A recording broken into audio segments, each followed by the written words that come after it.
আমি এক মাহফিলে গেছি, আমাকে একজনে মানে আমার এক বন্ধু আমাকে একটু মস্কারি করে একটা স্লিপ দিয়েছেন। বলছেন যে আল্লাহ পাকের কোনো টেলিফোন নাম্বার থাকলে দিয়ে যায়।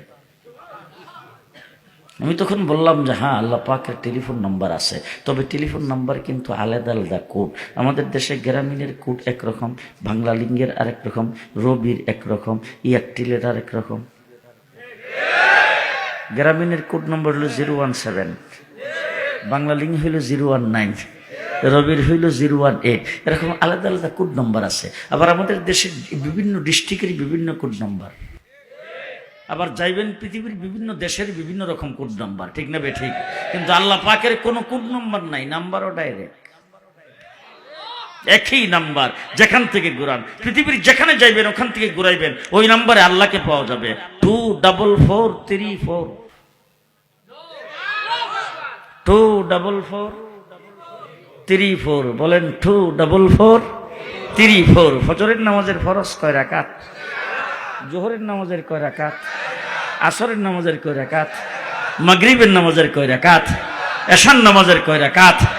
24434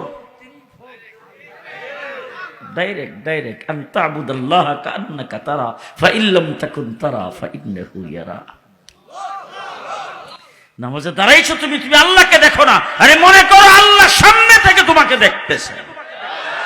আরে তুমি দেখতেছো না, তোমার সেই চোখ নাই, এই জন্য দেখতেছো না, কিন্তু আল্লাহ তোমাকে সরাসরি দেখতেছে। পর্দার আড়াল থেকে না, সরাসরি দেখতেছে। আল্লাহ আল্লাহ আল্লাহ, ও মুসলমান। তারপর আমাকে একজন প্রশ্ন করেছেন, বর্তমান যুগটা তো মোবাইলের যুগ, আল্লাহর কি কোনো মোবাইল নাম্বার আছে? আমি বললাম আল্লাহর মোবাইল নাম্বারও আছে,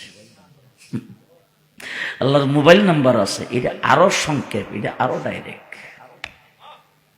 বলে হুজুর আল্লাহ পাকের মোবাইল নাম্বার কি? বলে আল্লাহ পাকের মোবাইল নাম্বার হলো 222222। মন থাকবো তো? 222222। রাত্রে 2টার সময় উঠবেন, 2 রাকাত নামাজ পড়বেন, 2 ফোঁটা চোখের পানি ছাড়বেন। ডাইরেক্ট। আল্লাহর বান্দার মধ্যে কোনো পার্থক্য থাকে না। রাতের অর্ধেক অংশের পর আল্লাহ প্রথম আসমানে নাই মাস। এই আল্লাহর বান্দাকে ডাক ডেকে আসো, আমাকে সাজদা করবা, আমার দরবারে সাজদায় লুটে পড়ো, আমি তোমার জীবনের সব গুনাহ মাফ করে দেব। 222222। রাত্রে 2 রাকাত নামাজ, 2 ফোঁটা চোখের পানি। এই মুসা, তোমার সাথে কথা বলি পারতাই না। তুমি যখন আসো, আমি তো যখন তোমাকে ডাইকে আনি তখন তোমার সাথে কথা বলি। আরে এমন একটা উম্মত আসবে যে উম্মতের সঙ্গে আমি আল্লাহ 24 ঘন্টা কথা বলার জন্য আমার কথার ভান্ডারটাই তাদের হাতে ছেড়ে দিয়ে রাখবো। আল্লাহ পাকের কথার ভান্ডার 30 পারা কোরআন আছে না নাই? আছে না নাই? রাসূলের যুগে বোধহয় ছিল 60 পারা, এখন আছে 30 পারা। সূরা ফাতিহার আয়াত ছিল 41টা, এখন রয়েছে 60টা।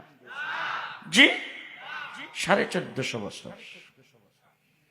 আল্লাহ পাকের কালাম। হযরতে আলী রাদিয়াল্লাহু তাআলা আনহু বলেছেন, তুমি যদি আল্লাহকে তোমার সাথে কথা বলাইতে চাও, কোরআন তেলাওয়াত শুরু করো, স্বয়ং আল্লাহ তোমার সাথে কথা বলবে। আর তুমি যদি আল্লাহর সাথে কথা বলতে চাও, আল্লাহু আকবার বলে নামাজে দাঁড়াও। আল্লাহকে তোমার সাথে কথা বলাইতে চাও, কোরআন তেলাওয়াত শুরু করো, স্বয়ং আল্লাহ তোমার সাথে কথা বলবে। আস্তে কইেন সুবহানাল্লাহ। আল্লাহ তোমার সাথে কথা বলবে, আল্লাহ তোমার সাথে কথা বলবে। সেই কালাম আমাদের সাথে আছে তো? কোন পরিবর্তন? আসতে বলেন, কোন পরিবর্তন কিয়ামত পর্যন্ত হবে না।